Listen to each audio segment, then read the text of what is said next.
welcome to the deep dive. Today we're going to try to crack the code of the inner game of trading. And you know what? You've brought along the perfect guide, the work of Dr. Brett Steenbarger. Now I know what you're thinking. A performance psychologist. For trading? But get this, the guy is also a trader. Right. It's like having your own trading shrink on speed dial. And yet it's that real world experience that makes his insights so powerful. It's not just theory with him, you know. He's been in the trenches. He's felt that pressure cooker of the markets. You know, and speaking of pressure, one of the things that really jumped out from these excerpts was this lead fish analogy. So Steenbarger's daughter is actually the one who notices, and you were watching the market together, and she pointed out how certain stocks just seem to dictate where everything else is going. Like a lead fish in a school. What a way to simplify market direction, right? So does this idea of lead fish tie into like some bigger theme in his work? Absolutely. It goes right to the heart of pattern recognition, which is a cornerstone of Steenbarger's approach. Think of it this way. Successful traders, they're like seasoned detectives. They're constantly on the lookout for clues. They're searching for those telltale signs, those lead fish stocks, that are signaling the market's next move. Okay, but markets aren't always so clear-cut, are they? Steenbarger also talks about this balance between what he calls forward reasoning and backward reasoning. Now, those sound kind of academic to me. How do those concepts actually play out in the trading day? Well, think of it as two different paths to a trading decision. Forward reasoning is like that meticulous detective work.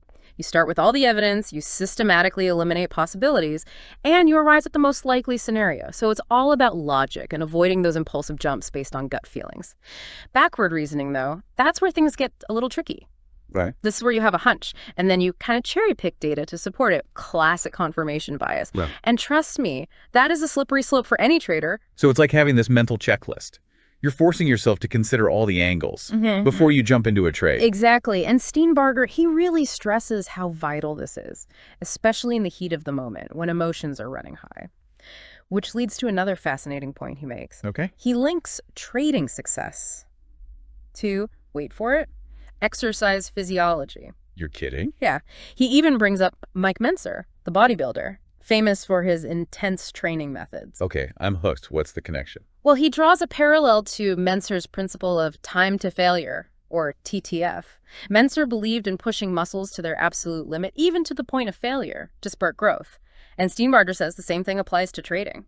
So you're saying traders actually need to embrace failure? Well, it's not so much about actively seeking out failure, but it's about pushing your boundaries, constantly challenging yourself to reach that next level. You know, he talks about SAID, specific adaptation to impose demands. Just like a muscle adapts to heavier weights, a trader can use like increasingly challenging paper trades to develop that resilience to market swings. So we grow by pushing our limits. Even to the brink. Even to the brink. Okay, so this is where it gets really interesting to me. Steenbarger talks about this idea of speaking the unspeakable in trading. And he uses this example of this group of currency traders. And get this. They weren't trading the European Open. Interesting. Because it didn't fit their lifestyle. So why is this unspeakable? Well, it's about confronting those uncomfortable truths that we often tell ourselves about why we're trading. You know, on the surface, we all want success, right?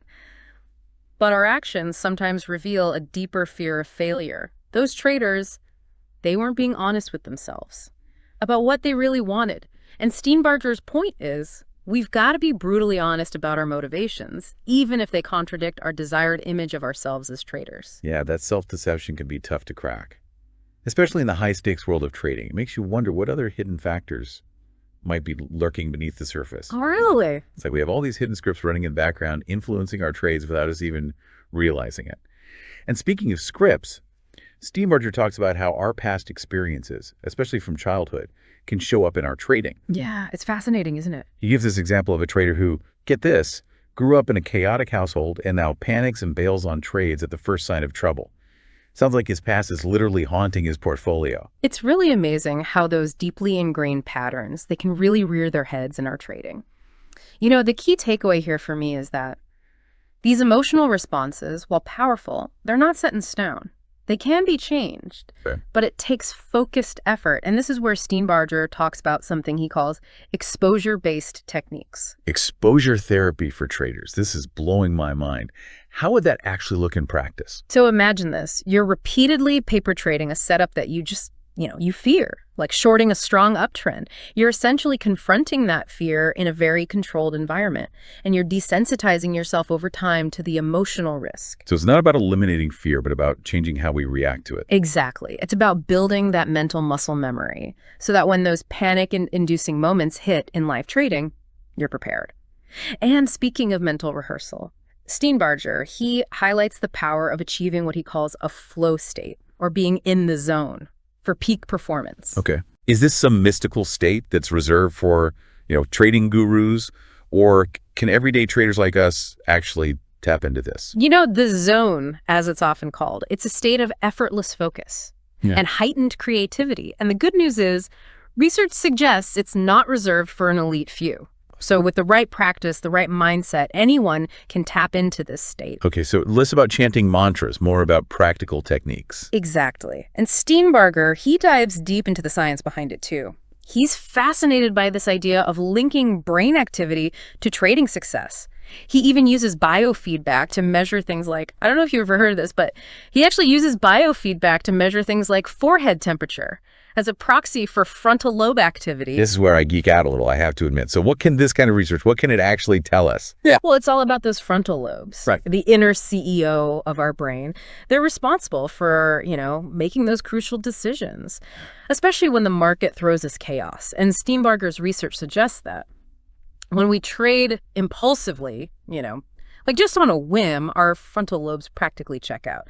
But when we stick to a structured, rule-based approach, those frontal lobes light up. So are you saying that having a plan is like giving my inner CEO a clear set of instructions, no more winging it based on gut feelings? Precisely. That's how we avoid making those emotional and oftentimes costly decisions. And you know what? This ties into another brilliant insight from Steenbarger. Yeah. He views trading as mental warfare. Okay, now you're speaking my language. Yeah. So if trading is this mental battleground, what weapons are we equipping ourselves with? Well, Steenbarger, he points to a military strategy. It's called the OODA loop. You familiar with this? I'm not. OODA stands for Observe, Orient, Decide, Act.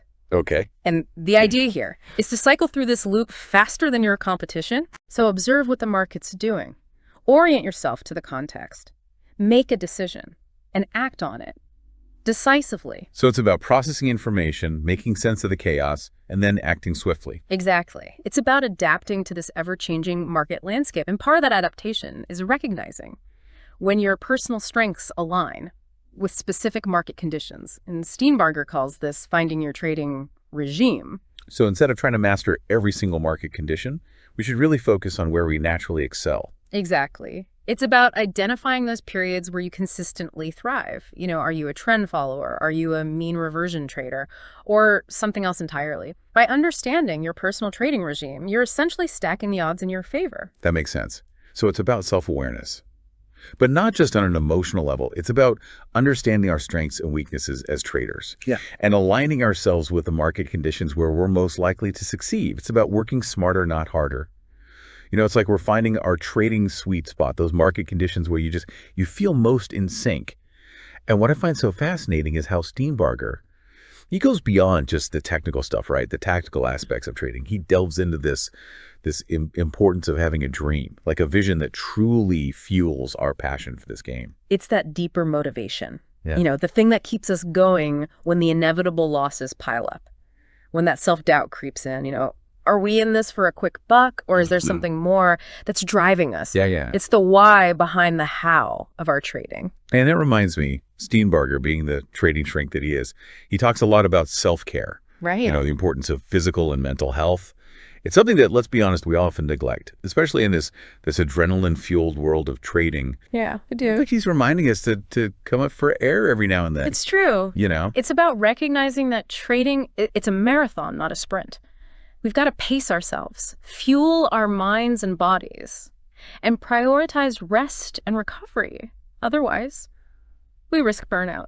And ultimately, we jeopardize our trading success. He even talks about the importance of having a life outside of trading, which is, it's easy to forget that sometimes, right? Like, hey, there's this whole world out there beyond these charts and graphs. It's so true. Don't forget to live a little. Absolutely. It's about having something to come back to, right? Something that nourishes us, something that provides that perspective. That can be anything, right? Yeah. Spending time with loved ones, pursuing those hobbies, Hmm. or even just simply disconnecting and recharging those batteries. And you know what else struck me? What's that? Steenbarger's emphasis on gratitude. I mean, think about it. In this world that's so obsessed with profits and losses, he's reminding us to just, to appreciate the opportunities Yeah. that trading, that life itself offers us. It's a powerful tool, gratitude for shifting our mindset, for focusing on the positive. Even when those markets are, really testing our mettle, it's about recognizing how fortunate we are to be engaged in this, Yeah. challenging yet rewarding endeavor. It's about appreciating the journey, not just fixating on the destination. Right. 100%. And he also challenges us to think, to think beyond ourselves, to use our trading success, if you were, to make a positive impact on the world around us. Absolutely. He's a strong advocate for philanthropy, for using our resources to uplift others and contribute to, something larger than ourselves. So it's not just about how much we accumulate, but it's about how we use that success to give back to the community, to leave the world a better place than we found it. It's inspiring To see that kind of message woven into his whole trading philosophy. It really is. It's about recognizing that true success. It encompasses more than just those financial gains. It's about living a life of purpose, making a difference and leaving a positive legacy behind. Wow, we have really gone deep on this one. You have been an amazing guide through this intricate world of Brett Steenbarger's trading wisdom. From the importance of self-awareness, mental resilience, to finding our trading regime and embracing this holistic approach to success. It's been eye-opening. Well, thank you. It's always a pleasure unpacking these powerful concepts with you. And, Steenbarger's work really is a gift, I think, to the trading community. It offers these practical tools, these thought-provoking insights to not only elevate our trading, but also our lives. Couldn't have said it better myself. And on that note, a huge thank you to you, our listener, for bringing such a fascinating collection of Steenbarger's work to the deep dive. I hope this exploration has given you some valuable insights that you can apply to your own trading journey. And remember, it's not just about beating the market. It's about mastering yourself. Until next time, happy trading.